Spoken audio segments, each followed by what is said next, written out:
పండగ వెళ్ళిపోయి ఇంటికి వచ్చిన వాళ్ళు వాళ్ళ ఇంటికి వాళ్ళు వెళ్ళిపోతూ ఉంటే మనసు బిగబెట్టేసి ఏటోళ్ళు అయిపోయిందండి. పరాసుకెళ్ళి ఆడుకుంటా ఆడ కూడా మాట్లాడుకుంటా ఆనందించడానికి సేపు పట్టలేదని క్షణాల్లో గడిచిపోయే రోజులు. భీమవరం పందింకోళ్ళు పంది అయ్యాక పచ్చడెట్టేసినట్టు బంధువులు వెళ్ళిపోతూ ఉంటే దుఃఖంతో మనసు పచ్చడి చేసినట్టు అయిపోయింది. మళ్ళీ వీళ్ళంతా ఎంతకాలానికి వస్తారు?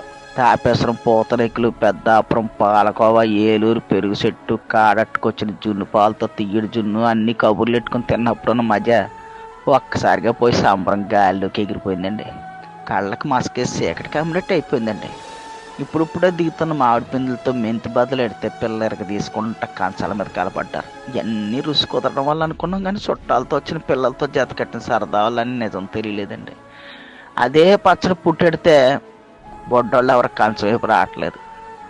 చాలా కాలం తర్వాత వచ్చిన ఆడబిడ్డలు కళ్ళు నీళ్ళు ఎట్టుకుంటూ ఇంటికి వెళ్ళేటప్పుడు కాళ్ళకి దండాలు ఎడతా ఉంటే లోపలికి